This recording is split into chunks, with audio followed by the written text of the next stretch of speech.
अपने को एक प्रोपोर्शनल रिप्रेजेंटेशन चाहिए सर। आज ये बात हो गई कि प्रोपोर्शनल रिप्रेजेंटेशन हमको होना चाहिए, क्यों होना चाहिए इसके बारे में हमने लिखा है। हमने इलेक्शन कमीशन को दिए थे, हाईकोर्ट को दिए थे कि प्रोपोर्शनल रिप्रेजेंटेशन चाहिए, क्यों चाहिए, वो भी जवाब देते हैं। मैंने पूछा सर आप अपने बेटी की शादी किसके साथ की, अपने खानदान में किया किसी दूसरे खानदान में की, तो बोले क्यों, ये हमारा पर्सनल जाति मामला है। जाति मामला नहीं है, कम्युनिटी मामला है। आप भी हिंदुस्तान में चाहे वो हिंदू हो मुसलमान हो, पहले अपनी बिरादरी देखते हैं, उसके बाद मजहब देखते हैं। जरूरी भी है, क्योंकि मैंने देखा, मैंने अपने सरदार भाई के बिरादरी के साथ चाहे मुस्लिम के साथ रहा हूं, इंटरनल कल्चर में डिफरेंस है, सैयद में है, पठान में है, चाउस में है।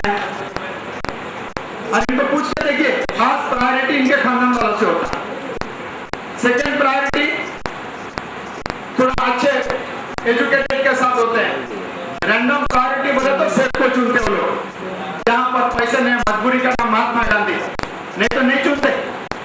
कोई भी माँ बाप को इतना ये नहीं है कि के साथ उनकी बेटी की शादी करे, क्योंकि नहीं होता, जिंदगी खराब हो जाता है सर।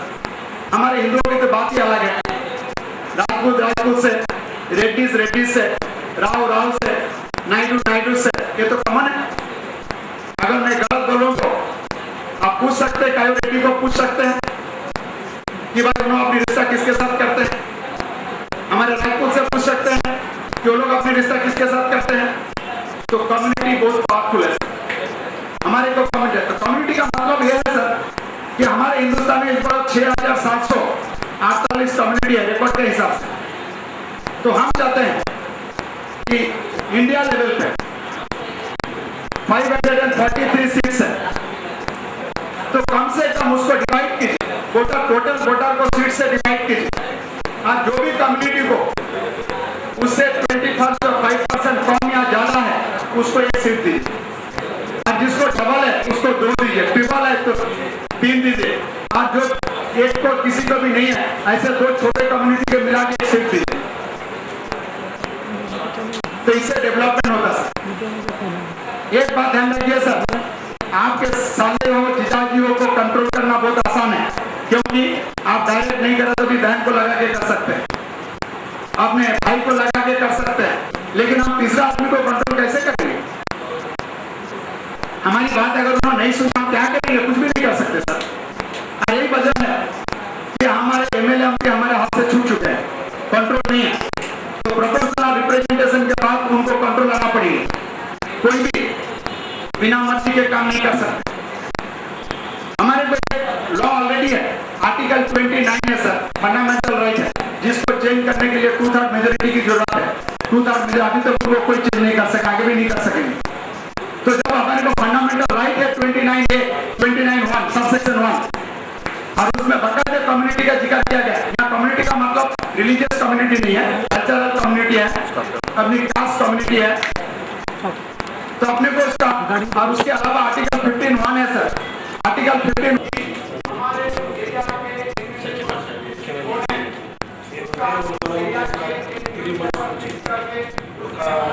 కరప్షన్ ఎట్లా అవుతుంది, ఎలక్షన్ ఎందుకు అవుతుంది, పబ్లిక్ వాళ్ళకి చాయిస్ చేస్తున్నారు కానీ వాళ్ళు ఎట్లా అయితే వస్తుంది అని ఐపీఎఫ్ అని ఒక ఇస్లామిక్ బిజినెస్ ఫౌండేషన్ మన ఆర్గనైజేషన్ ఉంటుంది, వాళ్ళతో మనం వెరిఫికేషన్ చేస్తే ఒక చంద్రబాబు యాభై అంబర్పేటలో మనకి బోకస్ లిస్ట్ ఎట్లా వచ్చింది, అది మొత్తం వచ్చింది. ఎందుకంటే ఇది జన్మ వచ్చి మనం 40 లిస్ట్లో ఒక 6 క్యాండిడేట్స్ వాళ్ళు ఇంట్లో ఉన్నారు, తర్వాత 18 క్యాండిడేట్స్ లేవు, మొత్తం హిందూ క్యాండిడేట్స్ వాళ్ళ దగ్గర అడిగిన తర్వాత వాళ్ళు ఇది లిస్ట్ ఇచ్చారు. వాళ్ళ అమ్మ నాయన కలిసి ఒక 6 చెన్నానిగుట్టలో ఏమైందంటే వాళ్ళ చెన్నానిగుట్టలో 18-1-5-14/1 ఇది చెన్నానిగుట్ట 67AC నేమ్, ఇది హౌస్ లో ఎవరు లేడు, కానీ టోటల్ కౌంట్ చేసుకుంటూ ఇక్కడ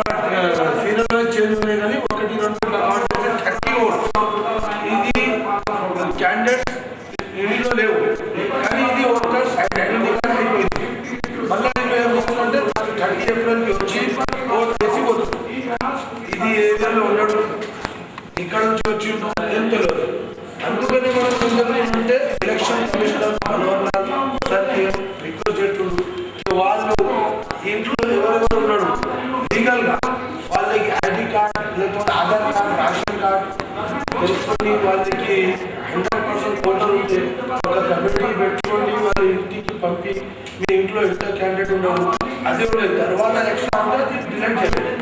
అదే మా రిక్వెస్ట్. ఇంకా ఏం లేవు. 100% లీగల్ పోలింగ్ కావాలి. మనకి మన హక్కు కావాలి. మన ఏరియా, మన హిందుస్థాన్, మన హైదరాబాద్, మన ఆంధ్రప్రదేశ్, మన తెలంగాణ అది డెవలప్ కావాలి. మనకి ఎడ్యుకేషన్ అండ్ మన ఫ్యూచర్, మన చిన్న చిన్న పిల్లలకి అందరికీ మన రిక్వెస్ట్ చేస్తుంది, మన ఫ్యూచర్ కావాలి అంతే. నా పేరు మొహమ్మద్ సత్తార్. మన ఇస్లామిక్ బిజినెస్ ఫౌండేషన్ ఒక ఆర్గనైజేషన్ ఉన్నది. ఇది అంతా ఒక యంగ్ జనరేషన్కి వాళ్ళకి పిలిచి వాళ్ళకి ఏమైనా హెల్ప్ చేస్తారు, ఎవరైనా పెళ్ళి అది ఉంటే మనం హెల్ప్ చేస్తాం. మనం ఎప్పుడు అమర్పేటలో చేసిండు. మన ఇది ఇబ్రాహిం హసన్ చెవుళ్ళ, మన చెవుళ్ళ ఒక 13 ఇది మొత్తం పార్టీ అని మనం ఒక చెప్తలేము. ఇది 10 years దాకా 10 years నుంచి ఇది అయిపోయింది. ఎప్పుడు నుంచి అది ఎలక్ట్రానిక్ మిషన్ వచ్చి బ్యాలెట్ పోయింది. తర్వాత వచ్చి వాళ్ళకి ఏమైందంటే ఇది మన ఎట్లయినా 100% ఈయనకి ఐడి పేరు రావాలి, వాళ్ళు ఓట్ చేయాలి అంత. వాళ్ళందరూ బ్యాక్గ్రౌండ్ ఏం లేవు, వాళ్ళది అది ఏమైనా రేషన్ కార్డు లేవు, ఆధార్ కార్డు లేవు, వాళ్ళది ఎక్కడ నుంచి ఉన్నది, వాళ్ళకి మ్యారేజ్ సర్టిఫికేట్ లేవు, వాళ్ళది ఏమైనా ఉంటుంది, వాళ్ళది కల్చర్ ఏంటి, వాళ్ళు ఎక్కడ Islamic business foundation and Mohammed Sattar and Ravinder Singh and all people అదే ఉంది.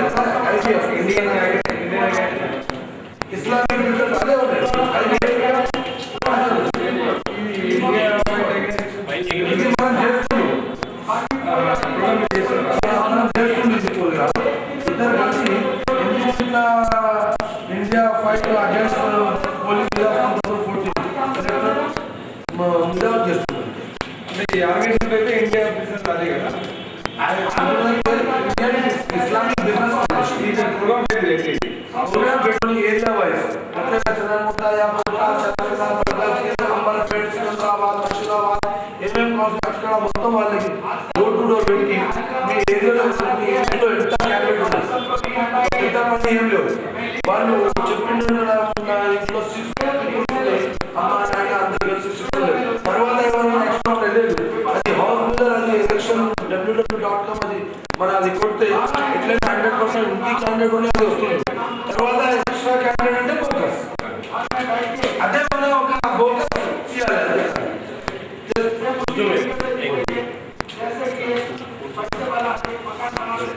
मेरा नाम मोहम्मद सत्तार है, IBL इस्लामिक बिजनेस फाउंडेशन, मैं और मेरे दोस्त राजेंद्र सिंह जो जॉइंट कन्वीनर है, हम लोग जो है 3 महीने से एक ऑर्गेनाइजेशन के तहत हम लोग वेरिफिकेशन किए, जिसमें जंगगांव म्युनिसिपल वोटर्स लिस्ट में 2014 के एक हिंदू बिरादरी में 6 लोग उनके घर के रियल है, उसके बाद के 18 लोग डब्बी है जिसकी ये फोटो कापी है, और उसी तरह है चंद्रमुखा में 18-1-514/1 एक हाउस है ये, जिसमें लोग अवेलेबल नहीं है, उसके बावजूद भी इसके 30 आइडेंटिटी कार्ड बन गए जो वोट ये डाल सकता।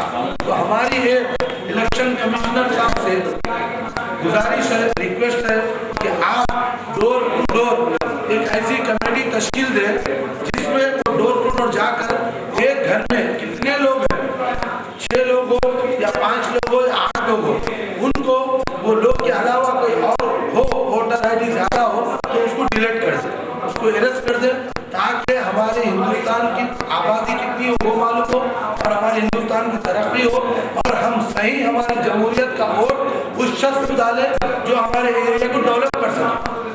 ऐसा अक्सर होता है कि जो आदमी चुनकर नहीं चुना जाता, पब्लिक उसको नहीं चाहती, नहीं चुना जाता, वो 10 साल 15 साल के कंटिन्यूशन वही एरिया का MLA बनता है।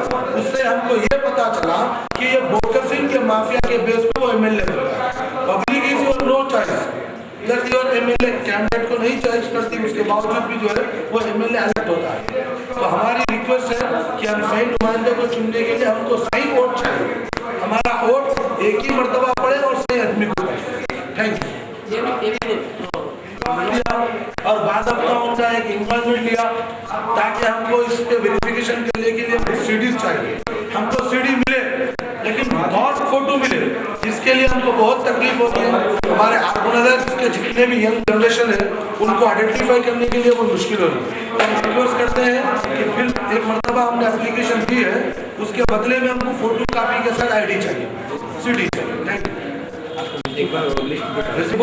टोटल 1 हाउस पे है और उसके लिए क्या किया गया, /1, /A, /2 इस तरह का चेंज किया गया। तो हमको सही वोटिंग चाहिए, सही कैंडिडेट चाहिए ताकि हमारे जो है यंग जनरेशन के लिए जो है उनका फायदा हो और हुकूमत को जो है तरक्की करने के रास्ते पर लाने के लिए हमको सही आदमी चाहिए। 5,000 करोड़ के खर्चा हो रहा है। 545 कॉन्स्टिट्यूट से 543 कॉन्स्टिट्यूशन के इलेक्शन होता है, तो एक कॉन्स्टिट्यूशन के लिए कितने करोड़ रुपया आ रहा है खर्चा? 600, चलिए राउंड फिगर 600 को 5,000 से डिवाइड कीजिए, करीब 100 करोड़ रुपया आता है एक कॉन्स्टिट्यूंसी के लिए। उसके अंदर अगर आप मीडिया को 10 करोड़ देते हैं तो कोई बड़ा ज्यादा ऐसा नहीं करते हैं। मीडिया को पैसे दीजिए, जिम्मेदारी दीजिए।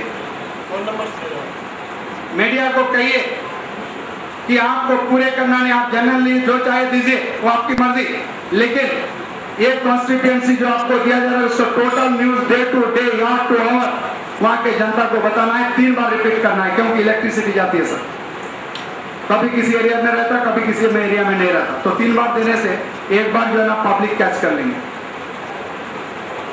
हमको राइट्स है, जनता को राइट्स है उनके कैंडिडेट के बारे में जानने के लिए। हम अपने बहन की शादी करते सर, क्या मैं अगर बोलूं लड़का अच्छा है तो आप क्या बहन को शादी कर देंगे सर? बोलिए, आप मेरा जिगरी दोस्त को मानता हूं, लेकिन मैं बोलता हूं मेरा लड़का बहुत अच्छा है तो आप शादी कर देंगे क्या? नहीं। आप पूछेंगे मेरे से, राजेंद्र साहब उन्होंने क्या करते हैं, जरा उनका बायोडाटा कुछ लाके दो ना। तो मैं बोला नहीं, बायोडाटा आपको नहीं मिलता, मेरे ऊपर भरोसा नहीं है, तो आप सुन लेंगे मेरी बात? नहीं सुनेंगे। दोस्ती अपनी जगह पैसा।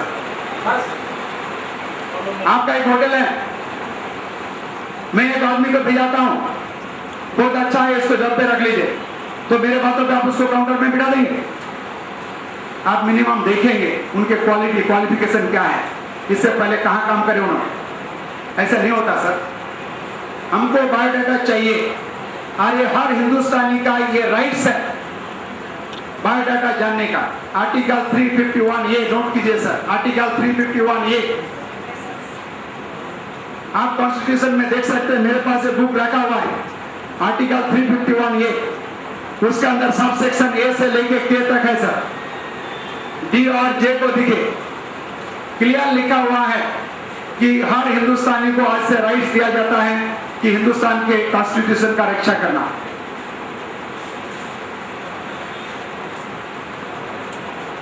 सबको जानने का अधिकार है सर, बायोडाटा और वोटर लिस्ट।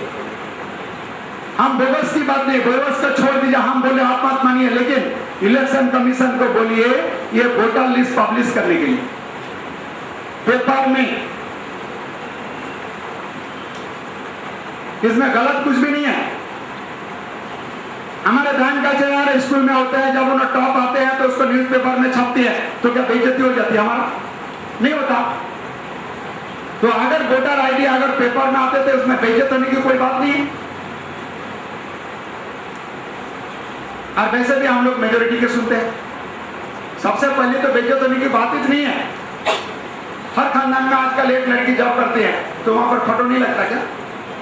बिना फोटो तो ले लेते जॉब पे। हाँ साहब, आपके बच्चे स्कूल में पढ़ते हैं, वहां पर फोटो नहीं पूछते हैं, तो फिर कैसे दे रहे फोटो को? आपको पता है कि वो सर क्या करने वाले हैं फोटो के साथ? 100% मालूम है आपको फोटो के साथ में क्या करने वाले हैं? नहीं मालूम, सबूत के लिए चाहिए, बस उसी हिसाब से दे रहे ना, तो उसी हिसाब से यहाँ न्यूज़पेपर में भी छप सकता है। कल न्यूज़पेपर में छापिए हैदराबाद कॉन्स्टिट्यूशन के पूर्वों के, सिकंदराबाद के पूर्वों के, देखिए कैसे निकलते रहते बोगस वोटर्स के लिस्ट।